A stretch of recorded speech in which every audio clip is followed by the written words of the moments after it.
Hello, my name is Richard Doyle. I'm the founder and chair of Pabasso Peer Advisory Boards. We facilitate peer advisory boards for growing business leaders.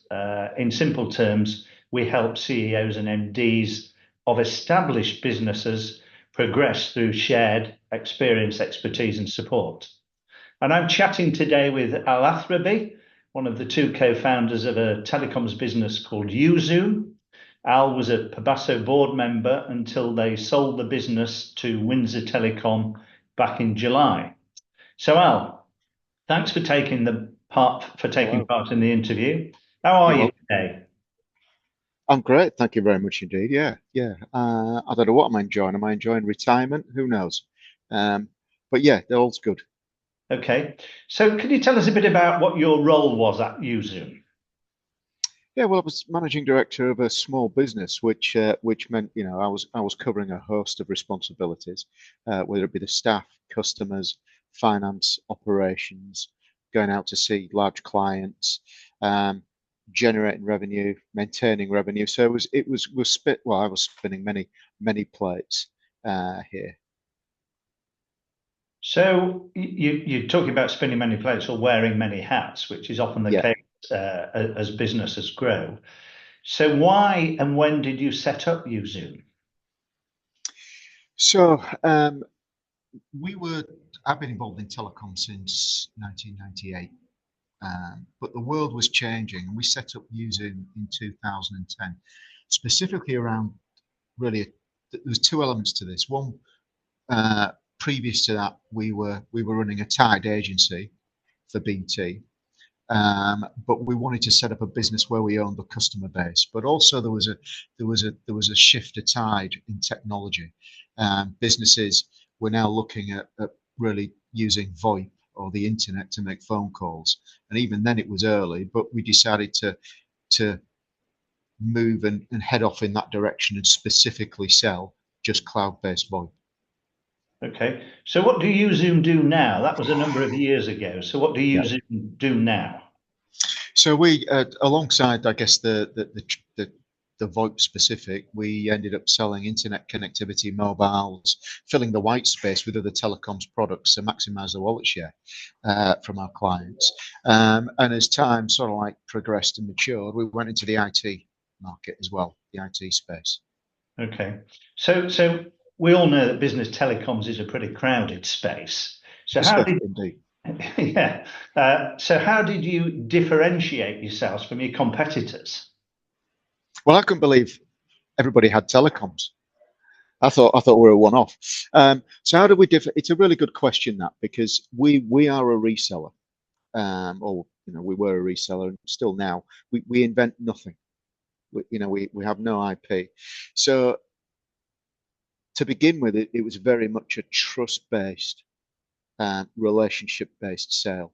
But as we grew, and we were very keen on getting reviews, testimonials, client case studies. So actually, the experience in the in-life tenure, sort of like the experience from our clients, spoke for themselves. So we could demonstrate above our competition when we're going in amongst the three quotes that are on the table that we were a safe bet. Okay, so you had no intellectual property. Your modus operandi was just to do it better and focus on customer service. Does that cover it? It does, yeah. Yeah, good. So moving on to Pabasso, had you any concept of what a peer advisory board was before we contacted you? None. But when you approached me, I guess you spiked my curiosity. So I had no concept of what it would offer. Um, but obviously, the pitch by yourself really did raise a lot of curiosity in me. And I thought, you know what, I do need help. Yeah, yeah. I've heard that said before, actually. What Anyway, about me? Yeah, yes, yeah. yeah, So moving on, you were in your Pabasso board for nearly 3 years yeah. before you sold Yoozoom. So where did you get the most value out of your Pabasso membership? Was it the group board meetings, the monthly group board meetings? Was it the input from other group members? Was it your monthly one-to-ones with your chair, the monthly speakers? all the ad hoc support that you got throughout the month from your chair and from the other members. Okay, so look, I'm not just saying this because because I'm on video with you. Genuinely, I'm going to give you the sincere and factual answer here. The one-to-ones were invaluable. As the group was great value as well. But I think if I was to put it in order, it was the one-to-ones because that kind of distilled my requirements. I'm just looking at this from a selfish perspective. That I could sit with the chair and yourself for a couple of hours and really kind of decamp and distill without any other things going on about what priorities were to me. And also, I found that the one-to-ones were really, they held myself accountable to the actions, any actions that I wanted to go off every month and do, because we're all distracted. The danger was, you'd go away from a monthly meeting, come back and not achieve anything that you thought you might want to achieve. But undoubtedly the one-to-ones. Excellent. So you're obviously a busy man. You've been a busy man. We talked about wearing lots of different hats. How did you find the time for your half-day monthly meetings and your one-to-ones, typically a couple of hours a month? Well, I guess there's always a barrier that you're too busy in anything in life. But if for me, I made the time to prove the concept, to deliver the value, and then after that, as soon as I started to see the value in what I was doing, that became a cemented schedule in my diary that I didn't miss. Good. So, what advice would you give somebody who is considering joining a Pabasso peer advisory board? Well, I guess as entrepreneurs, for me, I can give you my experience. There's I guess a couple of things. One, I can't do it on my own. I just can't. Well, I can, but I'll get there a lot slower. Um, I'm privileged to share a room with people that I could share my experiences with, and they could help. They've done it before, or they could certainly highlight pitfalls and mitigate any risks, or certainly some risks that I couldn't see. I guess from a practical perspective, if you can call it that, you've got to keep an open mind. You must keep an open mind. And finally, leave your ego at the door. Okay, because we all need help, and I think present company excluded, of course, Richard. Egos often go hand in glove with CEOs, MDs, and stuff like that. So, you've got to treat it open mind, keep your ego outside the room, go in and learn and share.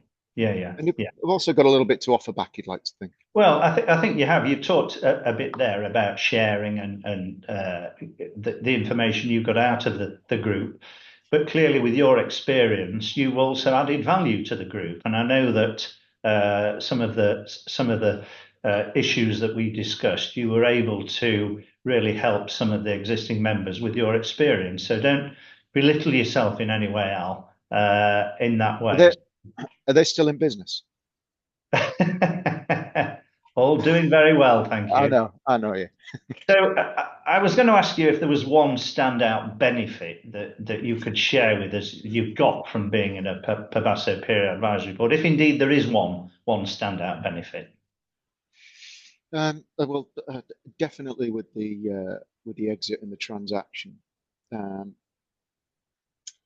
was invaluable, and I think from my perspective, selling the business was my first rodeo with this, and there were people on the board that had done this, if not once, many times, and just to try and understand, to get all the help that you can and all the advice that you can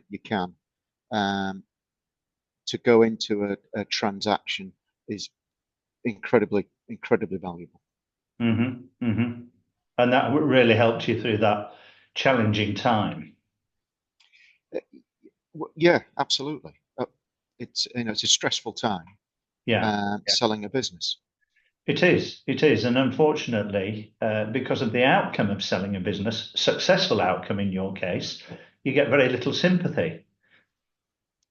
Well, I know, yeah. I could say a phrase an old army pal of mine taught me, but I won't because it's probably not for this Oh no, no, for no. this forum. Let's keep it clean. Okay. So you've sold the business, Al. You've got a little bit of a period where you are doing some work for the new owners. Um, it's a few months now since you've sold Yoozoom. So are you happy to share with us what you're going to do next, if indeed you know? Well, I owe it to the missus to give some quality time and to just kind of switch off, and that will happen, I guess, from next month. Uh-huh. But I think I once watched an old tennis coach at Wimbledon who coached the greats, and he was Mhm. getting interviewed. I was actually listening to him on the radio, and he said a great line.